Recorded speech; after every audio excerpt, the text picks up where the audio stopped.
날씨가 많이 더운데 어떻게 지내고 계십니까? 찜통 같은 더위 속에서 감사하며 사시기 바랍니다. 집이 많이 덥죠? 정말 추운데 이렇게 더운 날씨를 주신 하나님 예, 그런 사람을 향해서 사람들은 미쳤다라고 하지만 우리들은 그 예수 그리스도 은혜사에 살아간다는 것, 하나님이 주신 그런 세상 속에서 그 주신 환경을 누리며 산다는 것이 얼마나 복된 자인지를 깨달으며 살았으면 좋겠습니다. 예수님을 믿는 우리들을 사람들은 뭐라고 부를까요? 우리를 어떻게 부르죠? 교회 다니는 사람, 저 미친 사람들 간다라고 할 수도 있겠습니다. 그런데 좀 고급스러운 말로 우리들을 향해서 부르는 말은 그리스도인이라고 말합니다.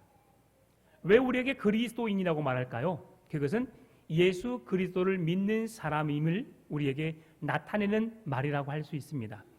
하나님의 거룩한 백성, 하나님의 아들 되신 예수 그리스도의 구원의 놀라운 은혜를 누리며 살아가는 사람들, 그 예수 그리스도를 통해서 하나님의 구원의 메시지를 듣고 구원받은 하나님의 백성으로 살아가는 사람들을 일컬어서 그리스도인이라고 말합니다. 그래요, 혜준이도 그리스도인입니다. 이렇게 우리 모두를 그리스도인이라고 하는 이유는 우리가 하나님의 사람으로서 하나님의 말씀에 온전히 순종하며 살아가야 할 사람임을 다른 사람과 구별되어 지어진 이름이 그리스도인이라고 하는 것입니다. 따라서 그리스도인은 하나님의 거룩한 백성들로서 하나님의 말씀에 온전히 순종하며 살아가야 하는 사람, 순종의 삶을 사는 사람을 일컬어 그리스도인이라고 말합니다. 우리가 잘 알고 있는 대로 구약의 이스라엘 백성들을 보게 되면 이스라엘 백성들은 자칭 하나님의 거룩한 백성, 선민이라는 사상 속에서 그들은 하나님의 백성다움의 삶을 살려고 몸부림쳤던 사람들입니다. 그런데 그들의 삶이 광야에 40년을 사는 동안에 하나님의 백성으로 하나님의 말씀에 순종하며 살아가야 할 그들이 하나님의 말씀을 따르지 않는 것을 보게 됩니다. 하나님의 음성에 귀를 기울이지 않고요, 하나님께 마음을 두지 않습니다. 서두에 그리스도인은 하나님의 거룩한 백성으로 하나님의 말씀에 순종하는 사람이라고 말씀드렸습니다. 그러면 하나님의 거룩한 백성, 선민이라고 부르어지는 이스라엘 백성들 또한 하나님의 말씀에 순종하며 살아가야 하는데도 불구하고 그들은 하나님의 말씀을 거역하며 살았습니다.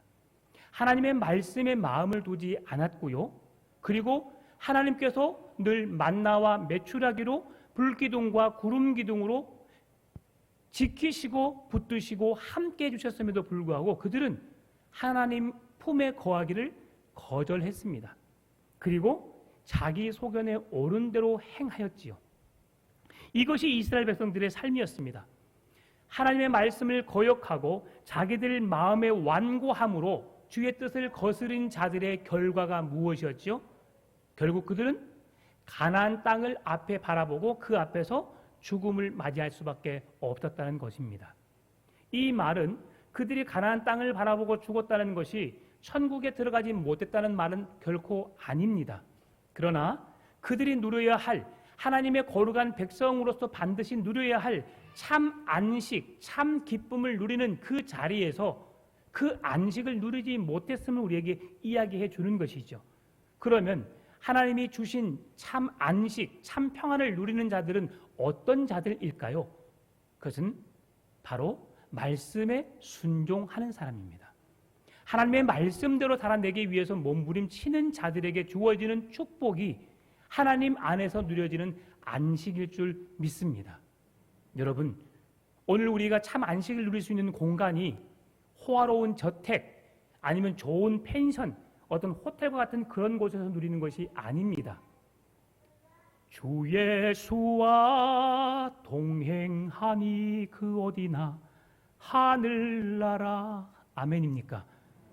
우리가 누추하고 초라하고 볼품없는 그 자리에 있다 할지라도 우리가 머물러 있는 그곳에 우리의 구원자, 우리의 생명의 주관자가 되시는 하나님과 함께하는 그곳이 우리의 영원한 안식처요 피난처가 되는 줄 믿으시기 바랍니다. 오늘 우리 그리스도인은 이렇게 살아가야 합니다. 참 안식이라고 하는 것은, 참 평강이라고 하는 것은 주의 말씀에 순종하는 자들에게 주어지는 축복인 줄 믿습니다.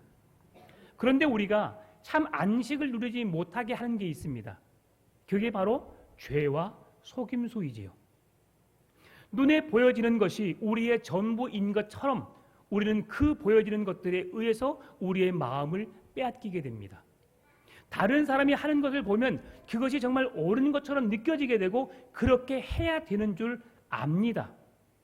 지금 우리나라의 교육이 그런 상황입니다. 유치원 아이들에게 여러분 영어를 가르치는 것 올바르다고 생각하십니까? 올바르다고 생각하기 때문에 교육을 시키는 겁니다. 그런데 그것 또한 지속되어야 합니다.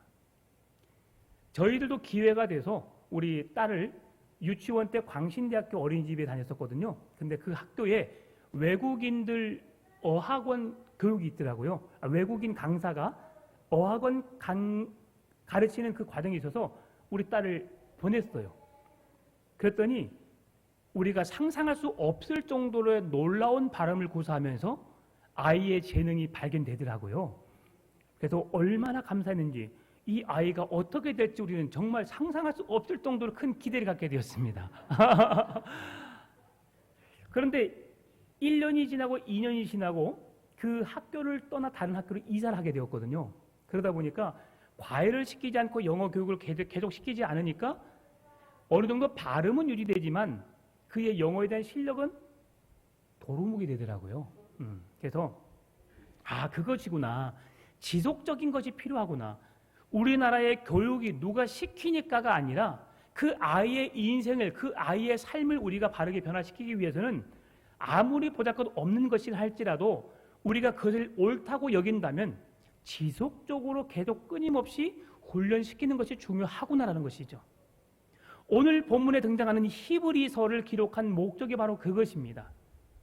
이 히브리의 수신자들이 신앙생활한 지가 오래되었습니다. 오래되었음에도 불구하고 그들의 신앙의 수준이 어떠했는지를 우리에게 보여주고 있는데요. 그들의 신앙은 히브리서 5장 12절 14절에서 이렇게 말씀해 줍니다. 때가 오래되었으므로 너희가 마땅히 선생이 되었을 터인데 너희가 다시 하나님의 말씀의 초보에 대하여 누구에게서 가르침을 받아야 할 처지이니 단단한 음식은 못 먹고 젖이나 먹어야 할 자가 되었도다. 이는 젖을 먹는 자마다 어린 아이니 의의 말씀을 경험하지 못한 자요 단단한 음식은 장성한 자의 것이니 그들은 지각을 사용함으로 연단을 받아 선악을 분별하는 자들이니라. 아멘. 하나님의 말씀을 먹고 그들이 온전한 자로 성장해야 함에도 불구하고 그들의 신앙의 삶에 지속적이지 못하니까 그들은 어린 아이와 같은 신앙에 머물렀던 것을 우리에게 이야기해 줍니다. 왜 히브리 수신자들이 예수님을 믿은 지 오래되었음에도 불구하고 그들의 신앙에 자라지 않았을까요? 그들의 신앙에 자라지 않는 이유를 성경은 두 가지로 이야기해 줍니다. 하나는 5장 11절에서 그들이 배우는 일에 있어서 둔하였다라고 말씀합니다.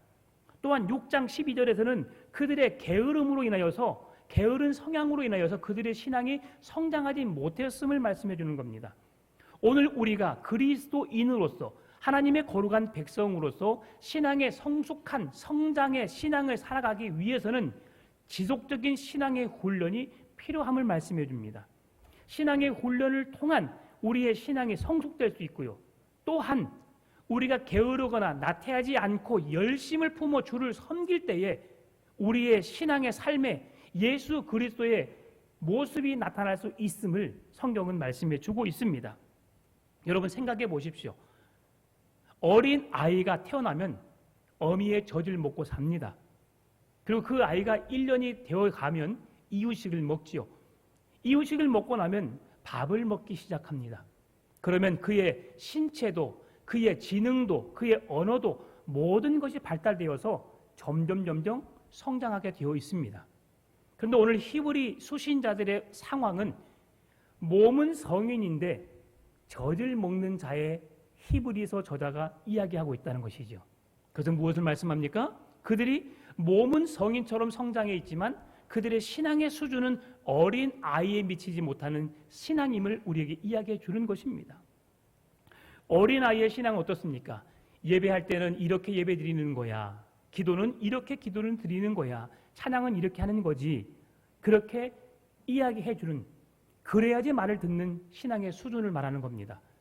혹시 그런 신앙을 가지신 분 안 계시죠? 네, 안 계실 줄 믿습니다. 그래서 우리는 신앙의 열심을 품어야 되는 거예요. 교회가 행하는 교육에 관심을 가져야 하고요. 그 교육의 현장에 내가 있도록 노력해야 되는 것이고요. 그러므로 해서 우리가 힘써 우리의 신앙을 지켜내기 위해서 몸부림을 쳐야 함을 성경은 말씀해 줍니다. 그래서 오늘 히브리서 저자는 구약의 성경을 인용하여서 오늘 우리에게 이야기해 주는 겁니다. 왜 오늘 멜기세덱이라는 이야기를 하고 있을까? 여러분, 멜기세덱이 어떤 사람입니까? 잘 모르겠는데요. 맞습니다. 누군지 잘 모릅니다. 그런데 왜 히브리서 저자는 멜기세덱이라는 인물을 통해서 예수 그리스도를 이야기하려고 하는 걸까요? 그것이 오늘 우리가 함께 나눠야 할 말씀입니다. 히브리서 저자는 그 수신자들에게 불완전한 것에 마음을 빼앗기지 않을 것을 이야기합니다.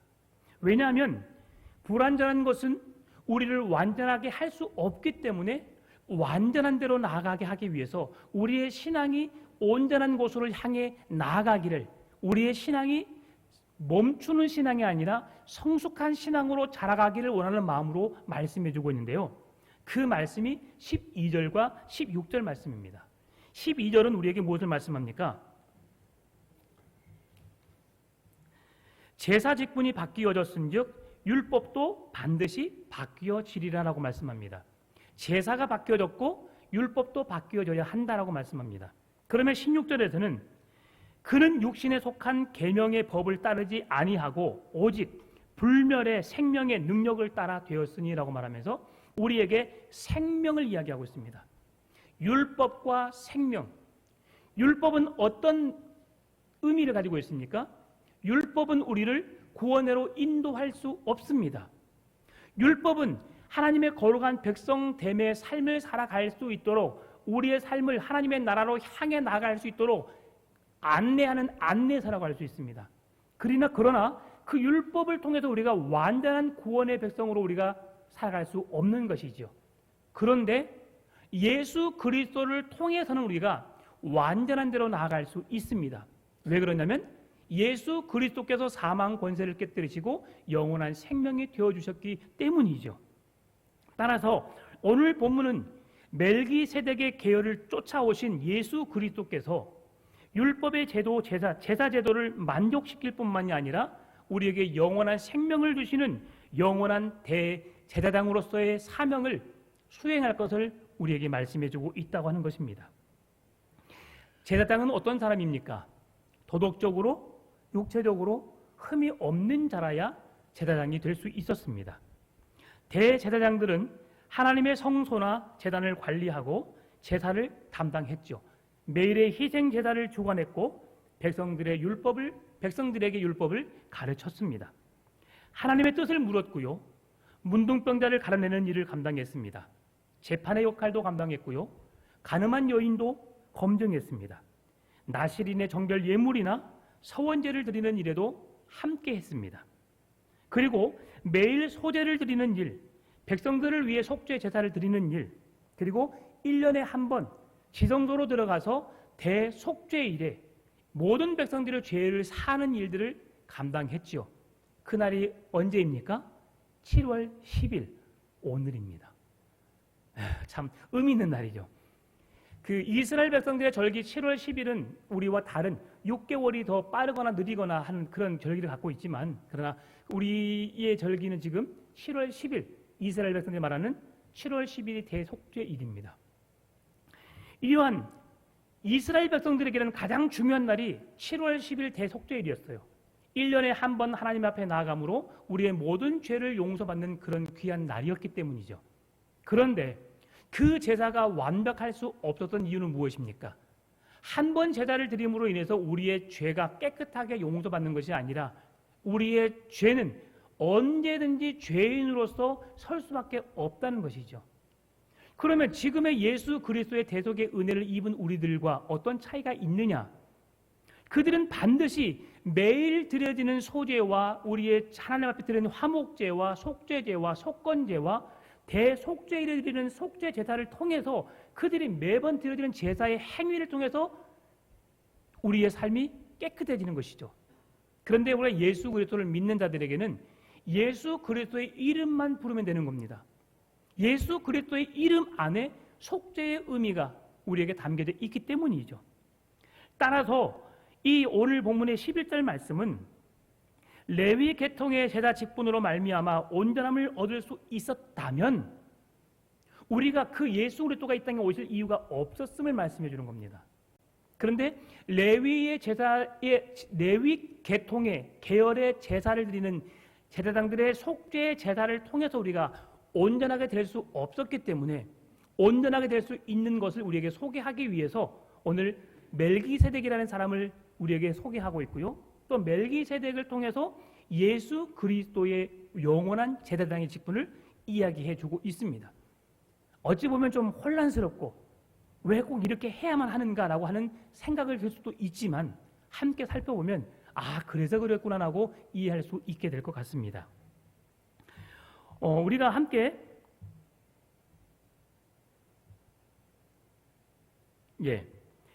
그러면 오늘 성경에서 이야기하고 있는 멜기세덱은 어떤 사람일까? 여러분, 멜기세덱은 어떤 사람일까요?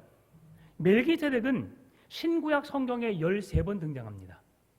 창세기 14장 18절, 20절, 시편 110편 4절, 그리고 오늘 히브리서 5장, 6장, 7장에 등장합니다. 창세기 14장 18절, 20절에 2번 나오고요. 시편 110편에 1번 나오고요. 히브리서 5장, 6장, 7장에 10번 나옵니다. 총해서 13번 등장해요. 그 외에는 멜기세덱이라는 이름이 나오지 않습니다. 그래서 구약 성경은 멜기세덱에 대한 최소한의 정보를 우리에게 제공해 주는데요. 그는 살렘 왕, 의의 왕, 평강의 왕, 하나님의 제사장이라고 우리에게 이야기해 주고 있습니다.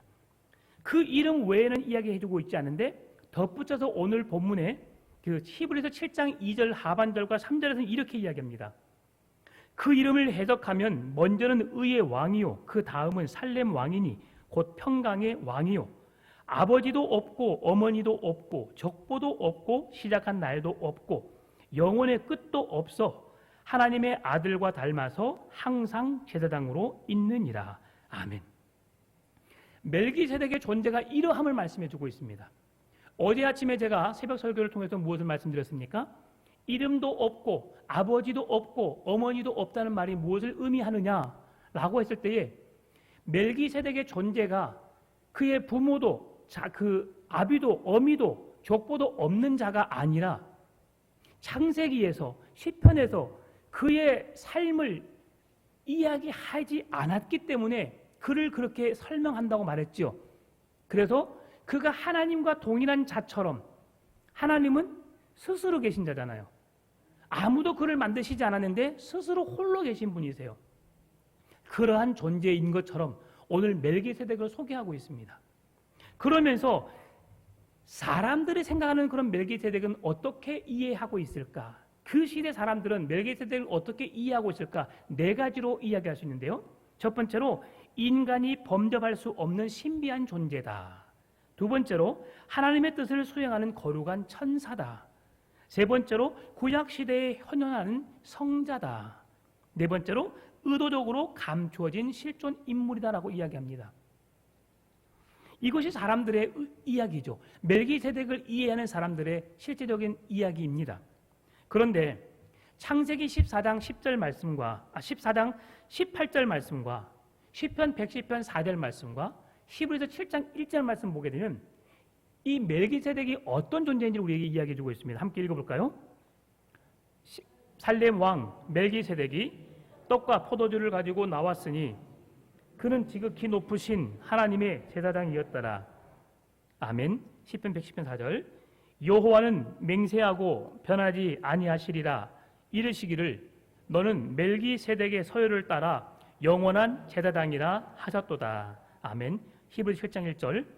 이 멜기세덱은 살렘 왕이요 지극히 높으신 하나님의 제사장이라 여러 왕을 쳐서 죽이고 돌아오는 아브라함을 만나 복을 빈 자라. 아멘. 이 세 가지 말씀이 주는 공통적인 주제가 무엇입니까? 멜기세덱은 의의 왕이요 살렘 왕이요 평강의 왕이요 지극히 높으신 하나님의 제사장이라고 하는 것이 이 세 본문을 통해서 주시는 멜기세덱의 존재입니다. 멜기세덱이 구약 성경에서 그렇게 두드러진 인물이 아니었음에도 불구하고 왜 멜기세덱을 이용하여서 우리에게 예수 그리스도를 이야기하고 있을까요? 여러분 7장 1절 말씀 보게 되면 하나님의 제사장이라 여러 왕을 쳐서 죽이고 돌아오는 아브라함을 만나 복을 빈 자라라고 말하였습니다. 복은 누가 누구에게 빕니까? 윗사람이 아랫사람에 주는 것이죠. 제가 결혼하고 나서 처음에 저희 처갓집에 인사를 하러 갔어요. 그래서 설날에 인사를 드리러 갔죠. 그래서 이제 들어가서 인사를 해서 절을 하면서 새해 복 많이 받으세요라고 했어요. 그랬더니 우리 장인 어르신께서 이렇게 말씀하시더라고요. 오서방, 새해 복 많이 받으라는 것은 윗사람이 아랫사람에게 비는 것이네. 아랫사람은 윗사람에게 이렇게 말하는 거야. 과세 편히하셨습니까? 이렇게 말하는 거네. 알려주시더라고요. 그러면서 아 그렇구나. 우리는 늘 새해 복 많이 받으세요라고 하지만 이 복에 대한 개념은 윗사람이 아랫사람에게 주는 것이라고 알게 되었어요. 그래서 그때 제가 과세 편히하셨습니까? 라는 말을 처음 듣게 되었습니다. 그러면서 아랫사람이 윗사람에게 복을 비는 것, 건강을 비는 것, 이런 것이 그런 말임을 알게 되었죠. 지금 아브라함은 이스라엘 백성들에게 믿음의 조상입니다. 그 누구도 아브라함에 대한 존재를 부인하거나 그를 무시하거나 그에 대해서 이해하지 못한 사람은 아무도 없습니다. 그들은 자기들의 믿음의 조상이라고 자부하고 있고 그를 통해서 나는 그의 백성이다, 그의 민족이라고 하는 자부심 속에 살고 있는데 그가 누구에게 복을 받아요? 멜기세덱에게 복을 받습니다. 아버지도 누군지 모르고 어머니도 누군지 모르고 족보가 있는지 없는지 모르는 멜기세덱에게 복을 받고 있다라고 하는 것은 무엇을 말씀해 주냐면 결론적으로 아브라함의 자손을 통해서 모세가 낳게 되고 모세와 아론의 계열을 통해서 제사장의 계열의 계보가 이어지게 되거든요. 그러면 그 모든 레위 지파들의 조상이라고 할 수 있는 아브라함이라고 하는 존재가 멜기세덱에게 축복을 받는 존재가 되었다라고 한다면 그 레위 지파들보다 모세보다 아론보다 아브라함보다 멜기세덱이 더 우월한 존재라는 것을 성경이 말하려고 하는 것입니다. 그러면서 멜기세덱이 복을 빌고 아브라함이 멜기세덱에게 11조를 바친 사건을 이야기하면서 11조를 바친 사건이 낮은 자가 높은 자에게 드리는 것임을 이야기하면서 결국 예수 그리스도를 통해서만이 우리가 완전한 하나님의 백성이 될 수 있음을 그 은혜를 입는 자라야 하나님의 거룩한 처소에 들어갈 수 있는 것임을 우리에게 이야기하기 위함이라고 하는 것입니다.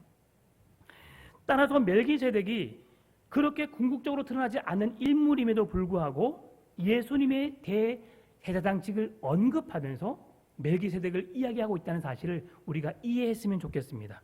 그러면 어떻게 이것을 이해할까? 왜 멜기세덱을 이야기하면서 우리 히브리서 저자들에게 어려운 이야기를 하고 있을까? 지금 이야기를 하고 있는 저도 힘들고 이 말을 듣고 있는 여러분도 힘들고 그러죠? 앞에서 뭐라고 이야기하는데 도저히 무슨 말인지 모르겠어. 아마 그럴 것 같습니다. 그래서 히브리서 저자들이 어떤 상황에 있었을까를 살펴보면 그래서 지금 멜기세덱을 이야기하고 있구나라고 깨닫게 될 것 같습니다. 당시 히브리서 저자들의 그 소신자들의 상황은 어떻냐면 로마의 압제하에 있었습니다. 그러니까 너무 힘들었겠죠. 누구의 억압 속에 있다는 것, 자유함을 누리지 못한다는 것 매우 고통스러운 일입니다. 사실 남자들은 어느 정도 경험을 하셨지요. 우리는 억압 속에 있지는 않습니다. 나라를 지켜야 하는 국방의 의무를 감당함에 있어서 저는 2년 6개월, 위에 어르신들은 3년 6개월, 뭐 그 이상의 군 복무를 하신 분들 계시죠. 지금은 1년 6개월로 단축되어서 아주 적은 시간 동안 군 복무를 합니다. 그런데 남자들은 그렇게 생각하죠. 갇혀 있다고, 자유가 없다고. 그러면서도 국방부의 시계는 언제나 돌아간다라고 이야기하면서 시간은 흐르고 있음을 이야기하죠. 그런데 결코 그 시간은 구속의 시간이 아닙니다. 억압의 시간이 아닙니다. 우리가 나라를 지켜내게 하기 위한 강력한 체력과 군사력을 가지고 나라를 대표하는 군인으로서의 의무를 감당하려고 하다 보니까 그런 시간이 우리에게 주어진 것이죠. 그런데 지금 이스라엘 백성들은, 지금 히브리서를 받고 있는 소신자들은 로마의 압제의 지배에 있었다는 것이죠. 내가 마음대로 하고 싶어도 할 수 없고 통제를 받고 있기 때문에 제한된 삶을 살 수밖에 없는 형편입니다. 그런데 그것뿐만이 아니라 유대인들이 유대교에 있었다가 예수를 믿기로 개종한 사람들에게 계속 압박을 가하고 있는 거예요. 너희들이 믿는 하나님은, 너희들이 믿는 예수는 너희들의 구원자가 될 수 없다 라고 하면서 다시 율법주의로 돌아와라 라고 이야기하고 있는 겁니다. 왜 그러냐면 그들이 말하는 구원자, 메시아, 예수 그리스도가 이 땅에 와서 어떻게 그렇게 쉽게 죽을 수 있느냐는 거죠. 메시아라고 하는 것은 이 나라를 구원으로 인도하고 이 나라의 백성들을 하나님의 나라로 인도해 가야 하는데 그렇게 빨리 와서 그렇게 빨리 죽어버리면 우리 보고 어떻게 하란 말이냐 하면서 그들이 하나님의 아들 되신 예수 그리스도에 대한 그 존재감을 부인하게 된 것이죠. 이것은 어떤 차이가 있습니까? 하나님의 뜻과 사람의 생각이 다름을 우리가 보게 되는 거죠. 당시 하나님은 아담과 하와의 범죄로 인해서 죄로 인해 죽을 수밖에 없고 하나님과의 관계 속에서 본질상 진노의 자녀가 되었던 그 백성들을 살려내기 위해서 하나님이신 예수님을, 본질상으로 하나님과 동일하신 분이신 예수님을 이 땅에 보내심으로 인해서 인간의 몸을 입고 성육신 하게 하심으로 낮고 천한 자리에 보내셔서 그 모든 고통을 당하게 하시고 무거운 십자가를 지게 하시고 십자가에 못 박혀 죽게 하신 거잖아요. 우리의 구원을 완성해내기 위해서 단 한 번의 속죄 제사를 통해서 영원한 속죄의 의미를 부여하기 위해서 예수님을 보내신 거잖아요. 그러면 하나님의 편에서 생각했을 때는 예수님이 이 땅에 오셔서 죽는 것이 맞습니다. 죽으셔야 했고요. 말씀하신 대로 3일 만에 부활하셔야 했습니다. 그리고 말씀하신 대로 하늘로 올라가셔서 우리를 예비할 처소를 준비하기 위해서 지금 하나님 보좌 우편에 앉아 계신 것이 맞습니다. 그런데 이스라엘 백성들의 편에 생각해 보면 애굽의 430년이라는 압제 속에 살았습니다. 수많은 적군들의 침입 속에서 늘 불안한 삶을 살아왔습니다. 하나님을 떠나게 되니까 그의 마음을 뺏겨버리니까 바벨론 포로로 70년의 생활을 붙잡혀 가게 되었고 이제 드디어 해방을 맞게 되는데 헬라를 통해서 로마를 통해서 계속적인 압박과 억압이 그들에게 끊이질 않는 겁니다. 그러니까 그들이 선호하는 메시아는 어떤 분이었습니까? 이 땅에 와서 우리의 억압을, 우리의 탄압을, 우리의 괴로움을, 우리의 눈물을 씻어주고 우리에게 왕으로서 이 땅에 오심으로 그렇게 우리를 고통스럽게 하고 힘들게 했던 그 모든 백성들을 억압하고 짓눌러서 왕의 권세로 왕의 보좌에 앉아서 우리 모두가 함께 그 왕의 권세를 누릴 수 있는 것이 메시아의 오심이라고 생각했던 것이죠. 그래서 예수를 믿는 자들, 유대교회에 있다가 율법주의에 있다가 예수님을 믿기로 작정한 자들에게 이런 말을 하게 되니까 그들의 귀가 쏠깃하게 되는 거죠. 왜 쏠깃할 수밖에 없었을까? 제가 그래서 일부러 히브리서 5장의 말씀을 드린 거예요. 그들이 오랜 시간 동안 신앙생활을 했음에도 불구하고 그들의 신앙의 상태가 어떠했다고요? 어린아이와 같았다고요. 그러니까 어떤 말에도 현혹될 수 있고 어떤 말에도 유혹될 수 있고 어떤 시험에도 넘어갈 수 있을 만한 정도의 신앙의 수준에 머물러 있다 보니까 그들이 다시 율법주의로 돌아간다고 하는 것은 하나님의 구원의 은혜를 떠나는 것과 같은 위치에 있기 때문에 오늘 히브리서 저자는 히브리서 수신자들에게 너희들이 오늘 11절에서 말씀하신 게 그것입니다. 율법을 통해서 레위 지파의 그 제사를 통해서 너희들이 완전해질 수 있다면 좋았겠지만 그것으로 완전해질 수 없다는 것을 전제하고 말씀을 시작하고 있는 거잖아요. 그러면서 그것이 완전할 수 없기 때문에 완전하신 분에게로 나아가야 한다는 것을 가르쳐 주시기 위함이라고 하는 것입니다. 그래서 율법이 아니고 오직 생명이신 예수 그리스도께로 나아가는 것이 우리가 서야 할 우리의 믿음이 온전해질 수 있음을 설명하기 위해서 구약의 멜기세덱을 이야기하고 있는 거예요. 그래서 오늘 오후 예배도 율법 아니요 믿음 예스라는 제목으로 함께 은혜를 나누고요 합니다. 연결된 부분에서 이야기하고 있는 거예요.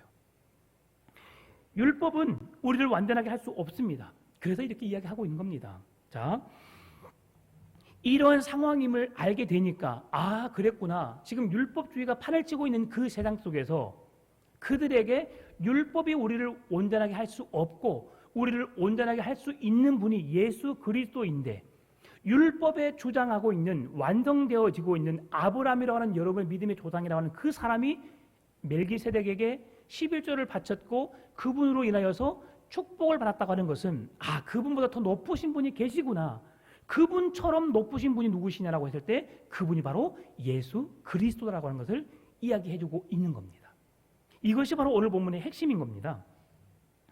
유대인들은 예수 그리스도 안에 거할 수 있는 방법을 고민하다가 그래서 이제 구약의 멜기세덱을 예증하여 그들을 세움으로 인해서 그에게 구원의 길을 제시해 준 것입니다. 예수님께서 멜기세덱의 반차를 따라 오셨다는 것은 우리에게 두 가지 의미를 주고 있는데요. 첫 번째는 멜기세덱이 하나님의 사람 아브라함에게 하나님의 약속과 맹세의 시행을 가르치고 생각나게 한 사람이듯이 예수님은 하나님의 백성을 위해서 하나님의 약속과 맹세를 완전히 성취해내신 분이란 뜻을 가지고 있습니다. 두 번째로는 레위 지파의 아론 자손의 제사장들은 비록 그들이 예수님의 모형으로 직분을 받았지만 그들의 대제사장직은 예수님의 그림자이고 모형일 뿐 결탄코 예수님과 비교될 수 없다는 것을 우리에게 이야기해 주고 있는 겁니다. 그래서 예수님께서 멜기세덱의 반차를 따라 오신 영원한 대제사장의 직무를 감당해 내신 것입니다. 오늘 우리가 이 말씀을 이해하기 위해서 다시 한번 오늘 본문의 16절 17절 말씀 함께 읽어보면 좋겠습니다. 그는 육신에 속한 한 계명의 법을 따르지 아니하고 오직 불멸의 생명의 능력을 따라 되었으니 증언하기를 네가 영원히 멜기세덱의 반차를 따르는 제사장이라 하였도다. 아멘. 레위인들은 아브라함이 멜기세덱에 준 11조를 드릴 때에 이미 아브라함과 함께 그 모든 자가 멜기세덱에 11조를 바친 거라고 오늘 히브리서자는 이야기하고 있어요. 그들의 조상이라고 하고 레위 지파의 대표라고 할 수 있는 아브라함이 멜기세덱에 11조를 바쳤다는 것. 여러분 11조를 바친다는 것은 우리가 하나님께서 우리에게 주신 생명, 우리의 모든 것이 하나님의 것임을 기억하고 하나님께 드리는 것이잖아요. 그러면 우리가 받은 자로서 그 구원의 은혜의 감사함으로 다시 하나님께 드리는 것, 우리의 신앙을 하나님으로부터 출발되었고 우리가 하나님의 사람임을 기억하는 것이 11조 예물이잖아요. 여러분 그런데 구약의 레위인들은 그 하나님께 드리는 11조를 받아서 생활했어요. 그러면 여러분 생각하기에 레위인들은 어떤 존재로 여겨집니까? 12지파의 그냥 사람들보다 더 특별한 존재로 여겨지지 않습니까? 여러분이 생각하는 목사는 어떤 존재입니까? 제가 생각하는 목사는 제가 맡고 있는 직임이 목사의 직임을 맡았을 뿐 여러분과 동일한 하나님의 자녀에 불과합니다. 지금 여러분 앞에. 그러나 여러분이 생각한 저는 어떻습니까? 성직자라고 말하지요. 구별된 사람이라고 말하지요. 그 직임을 감당하는 사람 맞습니다. 그러나 구약의 제사장들처럼 대제사장처럼 하나님이 구별하여 세운 자는 아닙니다. 신약의 직분을 보는 것처럼 혹은 사도로, 혹은 교사로, 혹은 목사와 장로로, 혹은 섬기는 자로, 어떤 수고하는 자로, 가르치는 자로 우리에게 주신 은사가 다를 뿐이죠. 신약 시대에 우리가 생각하는 바는. 그럼에도 불구하고 여러분들이 목사를 생각할 때는 우리 교회를 대표하는 사람, 그러죠. 하나님의 거룩한 말씀을 대신 증거해 주는 사람으로 조금 더 다른 사람의 차원으로 우리가 이해하고 생각하기 쉽지요. 마찬가지로 레위인들도 그렇게 생각했을 것 같습니다. 그런데 그 레위인들의 대표라고 할 수 있는 그 아브라함이 그 레위인들을 대표하고 이스라엘 백성들을 대표할 수 있는 자인데 그가 11조를 누구에게 바쳤어요? 멜기세덱에게. 결국은 이 세상에 존재하는 모든 사람들은 살아계신 하나님을 향해 나갈 수밖에 없는 존재이고 하나님을 통해서 모든 구원이, 모든 인생의 해답이 결정되어진다는 사실을 우리에게 이야기해주고 있다고 하는 것입니다. 그래서 어려운 사람 멜기세덱을 소개했고 멜기세덱의 반차를 쫓은 대제사장 되시는 예수 그리스도가 우리의 죄의 문제를 해결하고 우리를 완전한 구원으로 인도할 수 있는 분이심을 소개하고 있다고 하는 것입니다. 이제 어려움은 끝났습니다. 복잡한 시간 다 끝났고요. 그래서 우리는 결론적으로 예수 그리스도가 우리의 죄를 위해서 십자가 못 박혀 죽으셨구나. 단 한 번의 속죄의 제사를 통해서 완전한 하나님과의 관계를 회복시켜 주셨구나. 하나님의 거룩한 백성으로 살게 하셨구나라는 것을 오늘 이 시간 기억하면 성공하신 것입니다. 영원한 하나님의 나라의 백성이 될 수 있는 마지막 관문이 하나 남아 있습니다. 그것은 죽음입니다. 우리가 신앙생활을 하면서 여러 가지 어려움들을 많이 겪으시지요. 오늘 유대인들처럼 다시 유대주의로 돌아오라, 로마의 압제와 억압 속에서 괴로움 속에서 믿음을 지켜낸다는 것이 쉽지 않은 일. 그러나 우리는 예수를 믿는 것이 그렇게 어려운 일은 아닙니다. 그러나 우리의 신앙에 흔들릴 수 있는 요인이 무엇입니까? 눈에 보여지는 환경일 수 있고요. 또한 죽음일 수 있습니다. 여러분 들어서 많이 아시겠지만 하나님의 나라에 대한 소망이 없는 자들에게는 죽음이 공포로 두려움으로 찾아온다는 사실을 기억해야 합니다. 여러분, 죽음이 내게 엄습해오고 있습니다. 내가 곧 죽을 수 있는 상황에 놓여 있습니다. 여러분 어떠시렵니까? 제가 지난주에 말씀드렸잖아요. 한 40대 된 젊은 어머니가 한 7살 되는 어린아이가 찬송을 부르면서 어머니에게 뽀뽀해주면서 그렇게 했다고 이야기 드렸잖아요. 그 가정은 천국을 소망하고 있고 천국이 어떤 곳인지 아는 가정입니다. 그러니까 찬송 부를 수 있는 거예요. 목사도 장로도 집사도 죽음 앞에서는 어떻게 할 수 없습니다. 그런데 하나님의 나라에 대한 확신을 가진 사람이면 행복할 수 있어요. 기뻐할 수 있어요. 그곳 가운데 찬송을 부를 수 있습니다. 여러분, 내게 암이 찾아왔어요. 내게 불치병이 찾아왔습니다. 혹은 사고로 생명의 위협을 느끼고 있습니다. 여러분, 왜 나에게 이런 일이라고 하나님을 불평하실랍니까? 아닙니다. 이렇게 사랑스러운 걸 내게 찾아오게 하여 주신 하나님 고맙습니다 하고 고백했으면 좋겠어요. 사실 저도 그게 쉽지 않더라고요. 제 아내가 암 1기거든요. 1기 뭐 그 아무것도 아니지, 그죠? 그런데 저에게는 엄청 크더라고요. 수술 받기 전까지 계속 눈물로 하나님께 부르짖어 기도했어요. 내 아내 데려가시면 저 어떻게 하라고요? 하면서 막 눈물로 기도했어요. 그런데 나중에 잘 회복되고 건강한 모습을 살고 있고 그 다음에 다른 사람들 보니까 1기는 아무것도 아니야.